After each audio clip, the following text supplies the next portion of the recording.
So thank you all for taking the time. There's if you have read the roadmap document, I wonder whether you can recognize the keyword, main keyword. And for me, it was harmonization.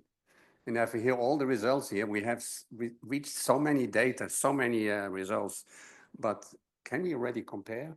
I think to some extent we can, at least what I've seen this afternoon. I see some things we also find in Polyrisk. There's also things that seem a bit different than our data. So the main question that we also will try to answer tomorrow is, can we already do some risk assessment? And that brings me actually to, this is the first slide actually, and it's actually to acknowledge all the partners. And also we work closely together with Momentum, and actually we got some particles from Momentum that we tested. But the main goal was actually, can we design a risk assessment framework that can be used by industry, policymakers, etc. And that's actually what we present this slide. And that's the article that Emily produced with the help of many others.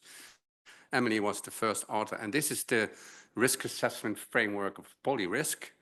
And actually, we took inhalation as an example. And if you start from on the top, you can, of course, ask, is it a polymer? Is it an MNP? And if it can be inhaled, you can go to the inhalation route and try to find whether an inhaled particle can cause adverse effects. Somewhere down the line, you can discriminate between whether a fiber is whether a MMP is a fiber or not. And the good thing is that we already have regulations for fibers. So we could use that kind of grouping hypothesis that is proposed. If we don't have fibers, we move to polymers of low toxicity, low solubility and toxicity. And then we can decide what kind of effects we should look into. For instance, is a microplastic reactive? Can it cause cytotoxic effect? Can it induce inflammation?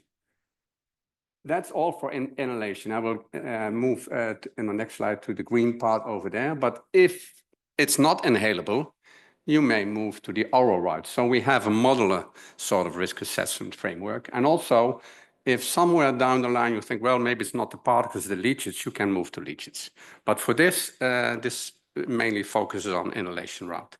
And then we come to the way of testing. If we have a particle that can be inhaled and reaches the deep lung, what kind of assays could you do? Well, that brings us to AOP. That is a combination of an AOP that has been published by Villeneuve et al., which includes me as well in 2018, and a more recent one from Jalapa Navar, who is also involved in the paper, the lower one by Villeneuve. And this actually starts with the key event if a particle is taken up, which maybe not really a key event, but let's say it is a key event. So if it is taken up, it may directly interact, I can better do it like this, directly interact with these leukocytes. So you don't need to have any activation of epithelial cells or macrophages, and increased pro-inflammatory mediators may also not be necessary to determine whether MNPs have a direct effect on the leukocytes. And I will come back to that later because we see some decrease of leukocyte activation, which may point out to immunosuppression. And if an immune response is suppressed, you may encounter more infections or have a lower response to vaccines, for instance. If the leukocyte recruitment or activation is increased, you may encounter increases of allergies, autoimmune diseases, etc. So this was our framework. And if we then look at all our data, you can sort of see where we are. You see a lot of gray, which means that's not assessed. And the green ones are ineffective, so no effect of the particles, and the red ones indicate effects of the particles. So here's the effects on the lung epithelial cells, mostly done by BFR, by Marcus and colleagues, right? So there's PET that has an effect on viability, but actually is not doing too much on it at the lower dosages, and actually works in this cell line, if I'm correct. Hopefully I'm correct. Then we have the bump particles. Some of you already worked with that. That's the plastic fade also had access to these particles, and others as well.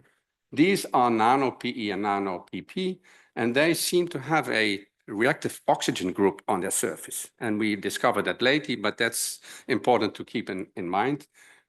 These are somehow effective. And the rest actually is green. So cytotoxicity and cell viability by these A539 cells is not affected that much.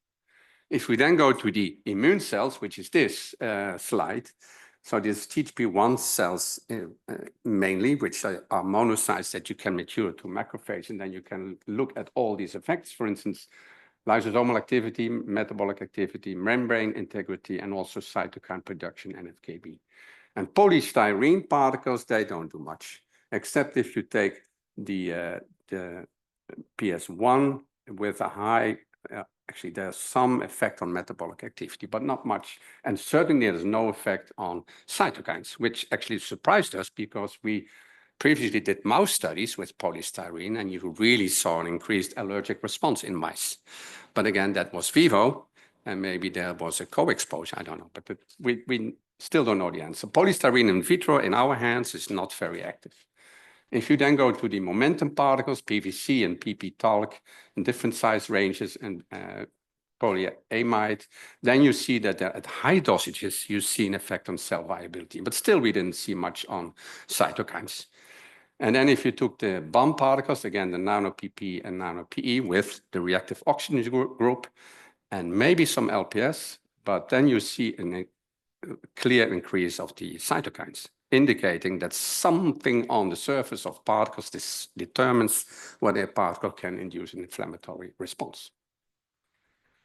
This is the human data. So to complete, this is data by Tim Scarbagna from the UMC, from Nienke's group, and he showed that neutrophils can be affected by many particles, and in particular what neutrophils are very sensitive cells and very important in our immune system, and the first line leukocytes acting against all kinds of infections. But you see here that at the high dosage, polystyrene really can cause cell death, measured as annexin V expression. Also PVC is active, so at high dosage, particles can indeed decrease viability of neutrophils. Also, what has been found by the Norwegian group is that these two particles can modulate cytokine responses to some extent. And last but not least, we did also studies with polystyrene, weathered for a month in rainwater, and then you see that in particular the smaller particles that have been weathered are capable of stimulating DC T cell activation. So that's expressed here as division index of these T cells. So this was actually what we could then combine in a sort of tiered approach. And this is a proposal, of course, and we have to see whether in the future we can really support this with new data. But you could think of a sort of tiered testing approach where you first can look at whether a particle is taken up, whether it has membrane effects, whether it crosses the epithelial linings or has oxidative stress potential. If not, you may already be sort of safe for the particles, but anyway, you can go down these two routes. Look, for instance, at macrophage activation, look at metabolic enzyme activation or effects of metabolic enzymes on the particles in the oral route, etc. Go to epithelial cells, and then finally you can look at all kinds of immune cells and pro-inflammatory mediator release. So this is a proposal. Based on our data, we can say, of course, these test models will be very useful. We still have to harmonize with all the data that is also available in CUSP, and then see whether this holds for the future. So that's my final set of slides is about our scenario studies. You may remember that that was a main part of our project, and we did well, actually, I will report on two of the five scenarios. And we still work on the data from the other scenarios, and that's also why we got extension, because we were a little bit late with starting due of COVID, because these studies cannot be done, could not be done in COVID time. But this, the first study I would like to report on is on traffic-related exposures. And of course, this might be clear, it's not an exposure to a single type of particle. This is really a mixture of particles. And what we did, actually, we had 3 locations, a stop-and-go location in Utrecht, a highway location, and an urban park location. And we had a number of volunteers that cycled on the spot for 20 minutes per hour for 4 hours. And then we took samples, air samples, blood samples, and we analyzed that in the last month. This is how the students were in the park. That looked really nice. So they had a nice view in the park. This is actually the Wilhelmina Park in Utrecht for those who live in Utrecht. And this is along the stop and go, and this is the highway also close to Utrecht. Here we've really had to work a lot for quite some time on the analysis of the plastics of these, and we used pyrolysis GCMS performed by our Amsterdam VU partner. And this was really a challenge because we had to sort of set up the whole procedure for rubber analysis. And what has been done in Utrecht is, often in Amsterdam, they cryomill tires, etc., and they made powders, sieved it, etc., and finally filtrate, made punches, and then could analyze what was a standard. And of course, our samples, or also the air samples we collected, were somewhere here filtrated and also punched and analyzed. Blood is even more difficult, as you may know, because blood is less clean maybe than the filters. This is the procedure that was also published by Heather Leslie some time ago, and their blood is filtered, and on the quartz filter, the quartz filter is then used to do the analysis in the pyrolysis GCMS. We still have to wait for the blood samples, but we have the air samples analyzed, and here's the data. Well, you can focus on only one, focus on the combination of the two. So the natural rubber and the synthetic rubber, they are combined here, and you can see that what this actually focuses on. This, the stop and go one sample had the highest amounts of rubber particles, and the urban park the lowest. So that matches actually with what we plan to do. And then this is the first data set on the monocytes. We also have the leukocytes, but just to focus on one. And this is the 6 hours, this is the 17 hours, and just focus on the first set of data where you have the rubber particles and a trace chemical of rubber. And you can see that in all cases, monocytes are increased compared to the normal level, which is the dashed line. So there's a temporary increase of monocytes in volunteers that have cycled in our different locations. Then we have the soccer scenario, which has been performed in Norway, and also there has been a lot of work, not only by the students or the schoolers that had to play soccer. They also were really interested in what has been done. The young researchers were actually, maybe one of those guys was over there. And there was a lot of work on preparing everything for the collection of the blood here. Thousands of tubes and bottles, etc. Well, a lot of work. And here you see actually what it's all about. We had actually two scenarios, within the scenarios, two locations. One was with rubber inlet and one was olivestone inlet, because we realized that you cannot compare rubber inlet with just grass. That's impossible, not fair. So this is actually the setup. So there was one match on olivestone infill, one rubber granulate infill that was actually blood was taken before the match, during the match air sampling, and after the match again blood, urine, and saliva, and also 18 hours after the match samples were taken.